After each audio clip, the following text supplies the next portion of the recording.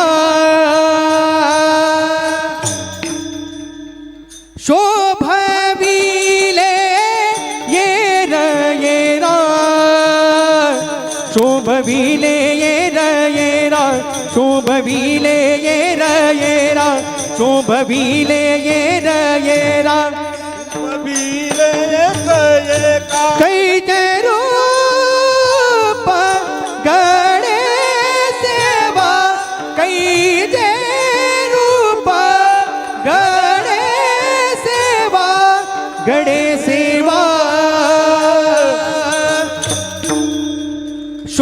शोभविले येर येरा शोभविले येर येरा शोभविले येर येरा शोभविले येर येरा जय हो अतिशय गोड हा चाल महाराजांनी गोड गायले आणि वाजवले तेजस महाराजांनी अतिशय छान वा भक्ता विन देवा कैसी रूप घडे सेवा भक्ताशिवाय देवाला दोन गोष्टी नाही रूप आणि सेवा भक्त आणि देवाचं नातं कुणासारखं आहे शोभविले येर येरा सोने एके ठाई हिरा ऐका भक्त आणि देवाचं नातं सोनं आणि हिऱ्यासारखं आहे तसंच देव आणि भक्ताचं नातं कुणासारखं आहे ऐका काही अडचण आहे का नाही ना म्हणजे लवकर आवरायचं असेल तर सांगू शकता हां बरं बरं ठीक आहे तुम्हाला तहान लागली का वा वा विठ्ठल विठ्ठल विठाला विठाला विठाला विठ्ठला विठ्ठला विठाला विठ्ठला विठ्ठला विठ्ठला विठ्ठला भक्ताशिवाय देवाला जशा दोन गोष्टी मिळू शकत नाही ना दादा तसं देवाशिवाय भक्ताला एक गोष्ट मिळू शकत नाही काय मिळू शकत नाही तर महाराज म्हणतात देवा विना भक्ता कोण देते निष्कामता निष्कामता प्राप्त करून देणारा देव आहे आता ऐका भक्त आणि देवाचं नातं हिरा आणि सोन्यासारखं आहे मग देव आणि भक्ताचं नातं कुणासारखं आहे जगातलं सगळ्यात उत्तम आणि गोड उदाहरण आहेत महाराज देव आणि भक्ताचं नातं आई आणि मुलाच्या नात्याप्रमाणे आहे आई आणि मुलाचं नातं अतिशय गोड आहे या जगातलं सगळ्यात सुंदर नातं आई आणि मुलाचं नातं आहेत महाराज लक्षात ठेवा एखादी स्त्री आहे आणि स्त्री म्हणून जन्माला आली आणि तिला आई होता आलं नाही ना तिला कोणी टोको अथवा न टोको स्वतःचं मन तिला खात असतं की मला आई होता आलं नाहीत महाराज आई आणि मुलाचं नातं अत्यंत गोड आहे करुणापर आहेत आई तुम्हाला काय असते सांगू तुम्हाला ज्याची आई गेली ना त्याला विचारा आईची किंमत काय असते खरं बोलू तुमच्या पुढे एका बाईने मला प्रश्न विचारला ताई सासर आणि माहेर यातमध्ये काय फरक आहे तो तुम्हाला एक बोलते सासर म्हणजे पारतंत्र्य आहे आणि माहेर म्हणजे स्वातंत्र्य आहे सासरी कोटी रुपयाचा बंगला आहे लाखो रुपयाची गाडी आहे पाची पक्वान्नाचं जेवण आहे पण महाराज आम्ही थकून आल्यानंतर डोक्यावरून हात फिरवणारी आई तिथं नाही येत आहे अजिबात नाही आहे सगळं आहे पाची पक्वान्न आहे जेवायला दररोज गाडी रोज बसायला आहेत AC मध्ये बसतोय रोज रोज सगळ्या गोष्टी आहे पण थकून आल्यानंतर डोक्यावरून हात फिरवणारी आई सासरी नाहीये पण माहेर प्रत्येक स्त्रीला आवडतं इथं बसलेली प्रत्येक स्त्रीला माहेर आवडतं प्रत्येकीला वाटतं की मी माहेरी जावं का माहेरी तर कुडाचं झोपडं आहे खायला व्यवस्थित नाहीये गरिबी आहेत माहेरची तरी जावं वाटतं का वाटतं कारण आम्ही थकून गेल्यानंतर डोक्यावरून प्रेमाने हात फिरवणारी आई तिथं आहेत माऊली म्हणून माहेर सगळ्यांना आवडतं सगळ्यांना आवडतं आई माहेर कुणाला आवडत नाही तुम्ही बघा सासरी भूक लागली ना कधी खाता येत नाही आणि माहेरी भूक लागली कधीही खाऊ शकतो कुठेही जाऊ शकतो इतकं स्वातंत्र्य आहे तिथं म्हणून प्रत्येक स्त्रीला माहेर आवडतं कारण आमची आई आहे ना महाराज तिथं आई आहे तिथं घरात घर पण कुठपर्यंत आहे दैवाते महाराज आज कळून चुकलं असेल तुम्हाला की घर कशाला म्हणतात एक लक्षात ठेवा घरात जोपर्यंत तुमची आई आहे ना तोपर्यंत घराला घर पण आहेत महाराज तुमच्याकडे कितीही संपत्ती असू द्या आणि घरातली आई निघून गेलीत ना महाराज त्यावेळेला कळतं की ती कोपऱ्यात बसलेली असायची, पण सगळं घर पण जपणारी ती माऊली होती महाराज. पण आईचं नातं खूप गोड आहे. तो लक्षपूर्वक ऐका. मी इथे तुम्हाला आई वडील सांगायला नाही आली, मी फक्त अभंग सोडवण्याचा प्रयत्न करते. आईचं नातं किती गोड आहे तुम्ही बघा. बाप आणि आई आहेत महाराज, बाप आणि आई आहेत. मुलगा रडायला लागलाय पण बाप लवकर जाणार नाही, काम आवरेपर्यंत सगळं काम आवरतो आणि मग मुलाकडे जातो. पण आई तिथे आहेत ना, मुलगा थोडंसं रडू द्या, आहे ते काम सोडून देते आणि आपल्या मुलाकडे धावत पळत जाते. ती आई आहे. म्हणूनच माझ्या संतांना कधी कधी माझ्या पंढरपूरच्या विठोबाला विठोबा असताना सुद्धा विठाई म्हणावं लागलं. तो माझ्या विठोबाला कानाई म्हणावं लागलं, तो कृष्णाई म्हणावं लागलं. कारण बाप म्हटलं की लवकर येत नाही, पण आई म्हटलं की आल्याशिवाय राहत. ये ग विठाबाई, ये ग विठाबाई,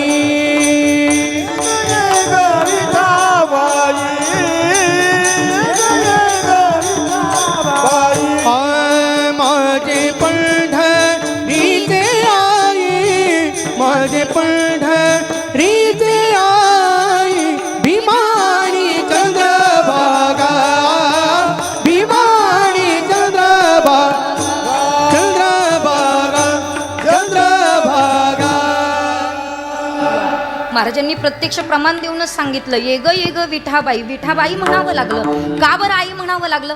कारण संतांना माहीत होतं विठोबा म्हणून आवाज दिला की जरा वेळ लागेल, पण आई म्हटलं ना की पळत आल्याशिवाय राहणार नाही. म्हणून माझ्या भगवंताचं आणि आपलं नातं आई मुलाच्या नात्याप्रमाणे आहे. म्हणून तुम्ही बघा, पंढरपूरच्या सोहळ्यात वारीत निघा महाराज, आळंदीच्या माऊलीच्या सोहळ्यामध्ये निघा, पण कोणी काही म्हणणार नाही, कोणी कोणत्याच देवाचं नाव घेणार नाही.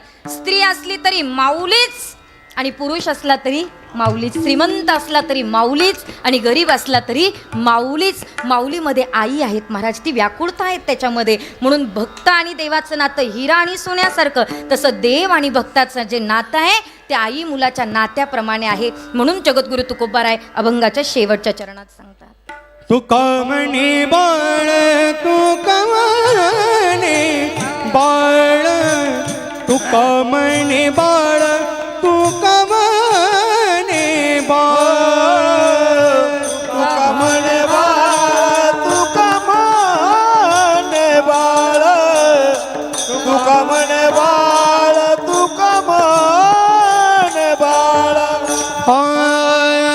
तुका म्हणे बाळ, तुका म्हणे बाळ, माता जैसे स्नेह जाळ. तुका म्हणे बाळ, तुका म्हणे बाळ, माता जैसे स्नेह जाळ. माता जैसे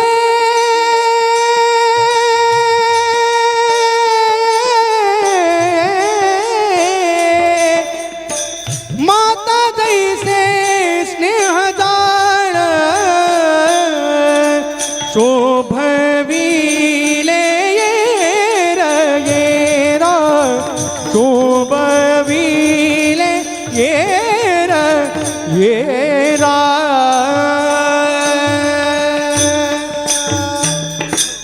तुका म्हणे बाळ, माता जैसे स्नेह जाळ. मला वाटतं तुम्हाला अभंग थोडक्यात कळाला असेल की मात्र भक्त आणि देवाचं नातं आणि देव आणि भक्ताचं नातं आई मुलाच्या नात्याप्रमाणे आहे. आणि त्याच्यात आणि आमच्यात जर नातं निर्माण करायचं असेल ना महाराज, तर एक लक्षात ठेवा, ते नातं जपायचं आहे, ते नातं निर्माण करायचं आहे. त्याच्यासाठी कर्म चांगले करा, आणि कर्म जर चांगले करायचे असेल तर गळ्यामध्ये शुद्ध तुळशीची माळ घाला, कपाळाला गंध लावा. कारण एक सांगतेत महाराज, तुम्ही किती सोनं नाणं घातलं ना तरी घरचे सगळं काढून घेणारे. काळाचे हाती बांधून या देते, भूषणे ही घेती काढून या. महाराज काळाच्या हातात बांधून देतात, म्हणतात अंगठे पॅक बांधा, पॅक प्रेत सुटायला नकोय, किती पॅक बांधून देतात, सगळं काढून घेतात. पण एक बोलू तुम्हाला, जर तुळशीची माळ गळ्यात असेल तर कोणाचीच हिंमत नाही की आपली तुळशीची माळ काढून घ्यायची महाराज.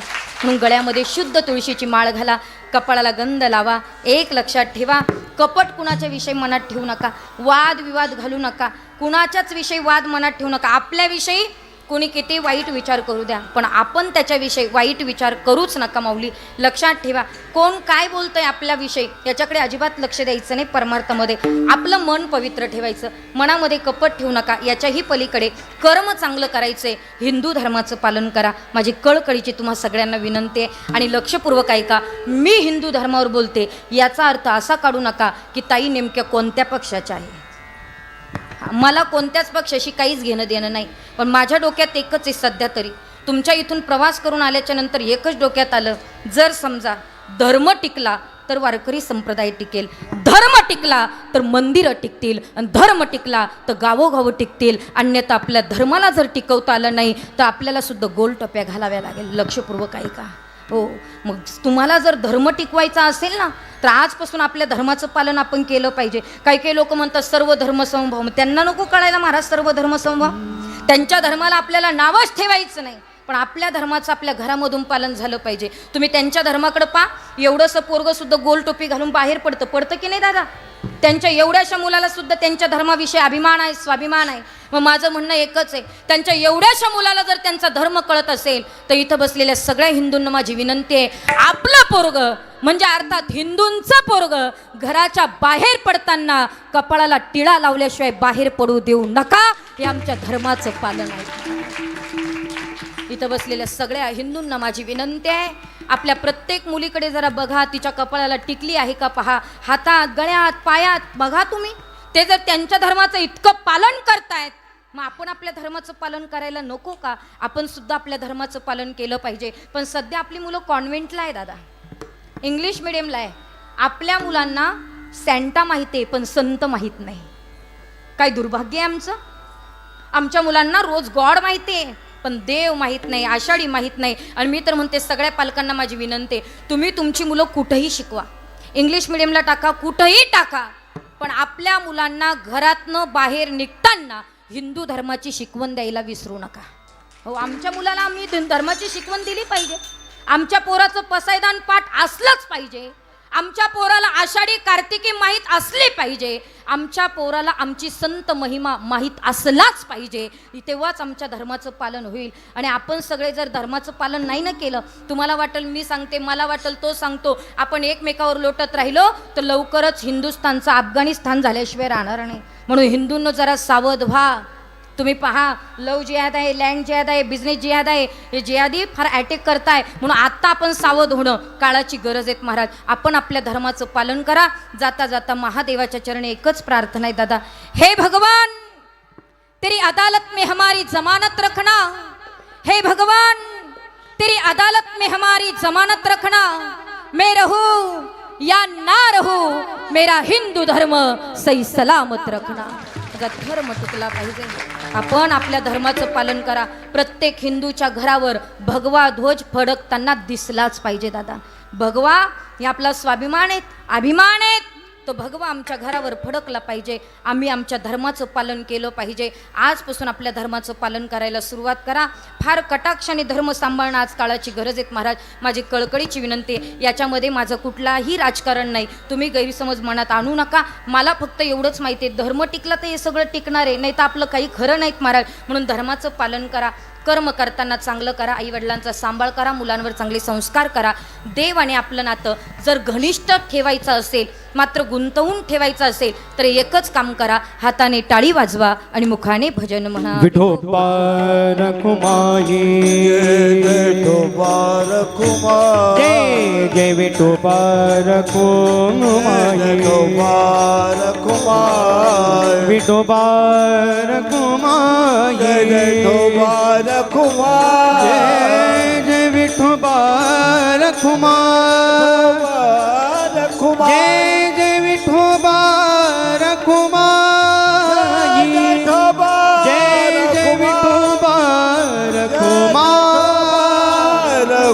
जय जय विठोबा रखुमाई, विठोबा रखुमाई,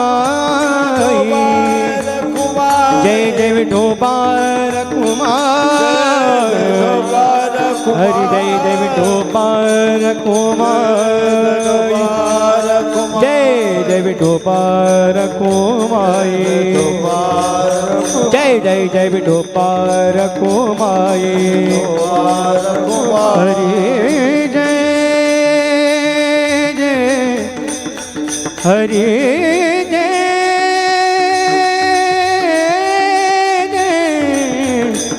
हरि जय जय हरि जय जय हरि जय जय हरि जय जय विठोबा रखुमाई विठोबा रघुमाई विठोबा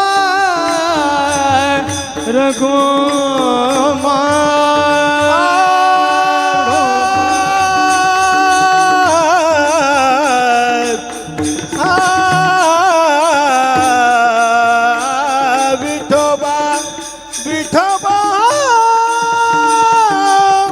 रखुमाये रखुमाये विठोबा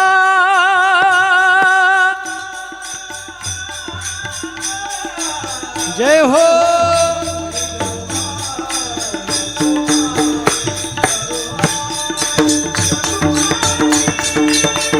वाह वाह वाह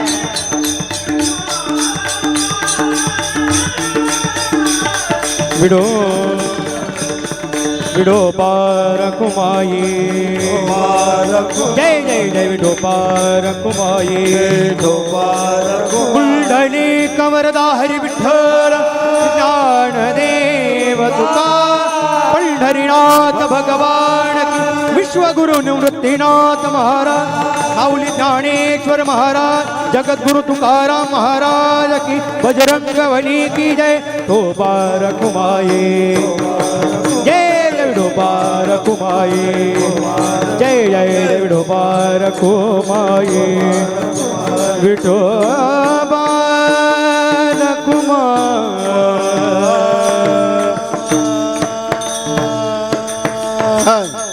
बघा, वडघर या स्थानी संत गुरुवर्य हरिभक्त परायण माधव स्वामी पूर्णेकर महाराज, वैकुंठवासी खंडू देवजी पाटील हरिभक्त परायण कैलासवासी, शिनवार बाबा पाटील हरिभक्त परायण कैलासवासी, गणपत बुवा, तसंच हरिभक्त परायण कैलासवासी दत्तात्रय बुवा, त्याच पद्धतीनं कैलासवासी ही सगळीच मंडळी त्याच पद्धतीने यांच्या प्रेरणेने, त्याच पद्धतीनं समस्त ग्रामस्थ आपल्या सर्वांच्या सहकार्याने चालत असलेला अखंड हरिनाम सप्ताह, या सप्ताहातील आजचा हा 6वा दिवस, 6व्या दिवसाची 5वा दिवस, 5व्या दिवसाची सेवा आपण सर्वांनी माझ्याकडे सुपूर्त केली, म्हणून मी आपल्या सर्वांचंच मनापासून या ठिकाणी ऋण व्यक्त करते.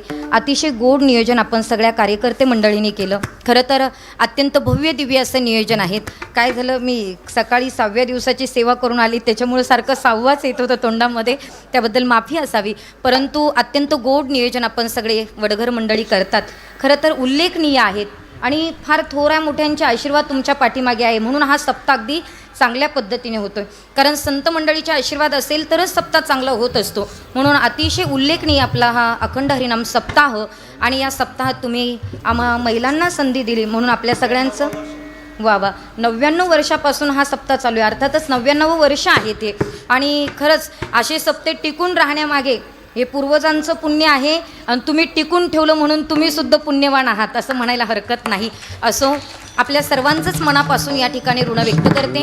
ज्यांनी या कार्यक्रमासाठी कीर्तनासाठी मला निमंत्रण केलं, अर्थात सगळ्या ग्रामस्थांचीच परवानगी घेऊन निमंत्रण केलं, असे असणारे आदरणीय आमचे मनोहर दादा, त्यांच्याकडनं मला हे सप्ताहाचं कीर्तनाचं निमंत्रण आलं. त्यांचंही मनापासून या ठिकाणी ऋण व्यक्त करते. आदरणीय राजेंद्रदा भोईर असेल, आमच्या सपनाताई सभापती भोईर असतील, त्यांच्याकडे माझा एक कार्यक्रम झालेला होता, आणि त्या कार्यक्रमाच्या अनुषंगाने, बरोबर ना, त्यांच्याकडे कार्यक्रम झालेला होता, आणि त्याच अनुषंगाने आपण सर्वांनी या ठिकाणी निमंत्रित केलं. आपल्या सर्वांचंच मनापासून या ठिकाणी ऋण व्यक्त करते. त्याच पद्धतीनं आदरणीय हरिभक्त परायण ज्यांनी गोड स्तबल्याची साथसंगत केली, ते आदरणीय आमचे तेजसजी महाराज, त्यांचंही मनापासून ऋण व्यक्त करते. मृदुंगाचार्य आदरणीय हरिभक्त परायण अगस्ती महाराज त्यांचेही मनापासून या ठिकाणी ऋण व्यक्त करते. आदरणीय हरिभक्तपरायण आपण सगळीच गायनाचार्य आमचे दहीभाते महाराज आपल्या सर्वांचंच ऋण व्यक्त करते. आमच्याबरोबर आलेले विशाल महाराज त्यांचेही मनापासून ऋण व्यक्त करते. सगळी टाळकरी गुणीजन मंडळी आपण सगळीच जण माझ्यासाठी तोला मोलाचे आहेत. दादांनी तर माझे कार्यक्रम खूप घेतलेत आणि मी त्यांच्याकडे कार्यक्रम खूप केलेत आणि त्यांची साथ संगत म्हणजे संगत त्यांची 7.5प्रमाणे नसते. जी साथ पाहिजे ते देत असतात. आज त्यांनी माईक का बाजूला ठेवला माहीत नाही. पाहुणे आलेत का? वा वा वा वा, तुम्ही फार चांगली माणसं आहात, पाहुण्यांना संधी देतात. म्हणून असं तुमचे मनापासून या ठिकाणी ऋण व्यक्त करते. आपण सगळीच मंडळी विनेकरीताई आपलंही ऋण व्यक्त करते. हार्मोनियम वादक आमचे दादा त्यांचे मनापासून ऋण व्यक्त करते. साऊंड सिस्टीम अतिशय उत्कृष्ट ऑपरेटिंग छान त्यांचे मनापासून ऋण व्यक्त करते. खरं तर आजच्या या कीर्तनाला मी माझं सौभाग्य समजेल की ज्यांची उल्लेखनीय उपस्थिती लाभलेली आहे. अर्थातच मी त्यांचं नाव शेवटी का ठेवलं, कारण जी मोठी माणसं असतात त्यांचं नाव शेवट घ्यायचं असतं, पहिल्यांदा घ्यायचं नसतं. शेवट का? कारण समारोप त्यांच्याने होत असतो. म्हणून आदरणीय हरिभक्तपरायण महाराष्ट्राचं वैभव, खरं तर संपूर्ण महाराष्ट्रामध्ये ज्यांची कीर्तनं प्रसिद्ध आहेत, अर्थातच त्यांच्या आवाजाचे कितीतरी लोक फॅन आहेत. असो, खरं तर त्यांची भक्ती चांगली होती म्हणून फार मोठ्या अपघातातनं त्या वाचल्यात. नाहीतर आम्हालाही शंका होती की ताई वाचतील की नाही, अशी त्यांची अवस्था होती. अशा असणाऱ्या आदरणीय हरिभक्तपरायण परमार्थप्रेमी माझी सखी, माझी मैत्रीण, अगदी जिवलग मैत्रीण, आमची भेट वर्षानुवर्ष होत नाही पण आत्मीयता अंतरंगामध्ये प्रेम तेवढंच आहे. अशा असणाऱ्या आमच्या वनिताताई या ठिकाणी उपस्थित आहे. त्यांचं मनापासून या ठिकाणी ऋण व्यक्त करते. खरं तर त्यांना खाली बसता येत नाही, खूप मोठी अडचण आहेत. तरी 2-2 तास कीर्तनं करायचे, बसून प्रवचनं करणं, गाडीत प्रवास करणं खूप मात्र अवघड आहेत. पण माझ्या पांडुरंगाची खूप मोठी साथ आहेत म्हणून ताई एवढ्या महाराष्ट्रभर पुन्हा परत फिरू शकतात. ही पांडुरंगाचीच कृपा आहेत. ताई आज या ठिकाणी वेळात वेळ काढून त्या म्हटल्या, ताई या गावावर माझं विशेष प्रेम आहे आणि मला एक दिवस तरी उपस्थिती लावावीच लागते. बरं तरी ताई योगायोगाने माझ्याच कीर्तनाला उपस्थित राहिल्यात आणि एका महिलेला स्वाभिमान आणि अभिमान असला पाहिजे म्हणून ताईंचंही मनापासून या ठिकाणी ऋण व्यक्त करते. आदरणीय हरिभक्तपरायण आमचे दाजी, अर्थातच तुमच्याकडे सगळे भाऊजी म्हणतात, आमच्याकडे दाजी म्हणतात, असं असणारे आमचे प्रकाश भाऊ पाटील त्यांचंही मनापासून ऋण व्यक्त करते. कारण दाजींचा फार मोठा पाठिंबा ताईंना आहे. कारण एकाने हे कार्य होत नसतं म्हणून फार मोठा पाठिंबा आहे. त्यांचा स्वभावही फार छान आहे, सगळ्यांना सांभाळून घेतात. त्यांचंही मनापासून या ठिकाणी ऋण व्यक्त करते. आदरणीय हरिभक्तपरायण माझे पतिदेव या ठिकाणी उपस्थित आहेत. मृदुंगाचार्य सतीजी महाराज जगताप त्यांचंही मनापासून या ठिकाणी ऋण व्यक्त करते. खरं तर ते बाहेर बसले, तिथे जागा नव्हती, ते फार समजून घेत असतात. जिथं कमी तिथं आम्ही असं त्यांचं म्हणणं असतं. पण जिथं जास्त आहे तिथं ते बाहेर बसून त्यांच्या मनाचा फार मोठेपणा आहेत. त्यांचंही मनापासून ऋण व्यक्त करते. माझी भाची, माझी मुलगी आज आमच्या सोबत आहेत. दररोज नसतात पण आज मात्र त्या ठिकाणी आलो होतो. सकाळी कार्यक्रम होतात त्यामुळे तेही सोबत आहे. त्यांचंही मनापासून ऋण व्यक्त करते. कारण त्या परिवाराचं माझ्या पाठीमागे फार मोठं सहकार्य. 1.25 महिन्याची होती तेव्हापासून मी कीर्तनं करते दादा, आणि म्हणून त्या परिवाराचं साथ आहे, त्या मुलांची साथ आहे. परमेश्वराने चांगली घडवलीत म्हणून मी कीर्तनं करू शकते असं माझ्या परिवाराचे मनापासून ऋण व्यक्त करते. गेली 2 तासापासून दादा शूटिंग करतायत, त्यांचंही मनापासून या ठिकाणी ऋण व्यक्त करते. आपल्या सर्वांचं ऋण व्यक्त करते. बाहेर बसलेली सगळी मंडळी माझ्यासाठी तेवढ्याच तोला मोलाची आहेत. सर्वांचंच मनापासून ऋण व्यक्त करते. ज्यांच्या घरी माझं संत भोजन होतं त्यांचंही मनापासून ऋण व्यक्त करते. सर्वांना एक विनंती करते, ज्यांना 2 हात आहेत त्यांनी 2 हात वरती करा, ज्यांना आहेत त्यांनीच करा. बाहेर बसलेले सुद्धा आपण सर्वांनी मिळून विश्वगुरु संतश्रेष्ठ निवृत्तीनाथांचं गोड भजन करूया. हे निवृत्ती राया माझा निवृत्ती राया, निवृत्ती राया माझा निवृत्ती राया, हा निवृत्ती राया माझा निवृत्ती राया, निवृत्ती राया माझा निवृत्ती राया, आळंदी निवासी माऊली बोले निवृत्ती राया, माऊली माझे निवृत्ती राया, सासवड निवासी काका बोले निवृत्ती राया, गुरुची माता माझे निवृत्ती राया, देहू निवासी तुकोबा बोले निवृत्ती राया, निवृत्ती राया, आदि शक्ती मुक्ताई बोले निवृत्ती राया, आदिशक्ती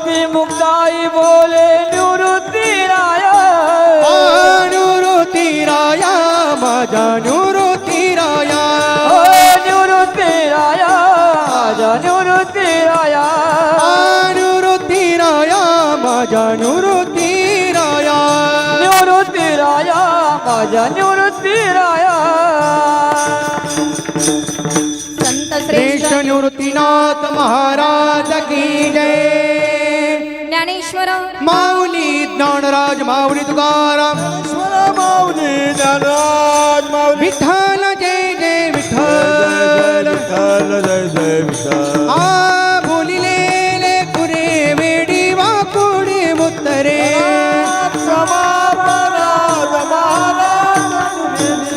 आ नाही विचारिला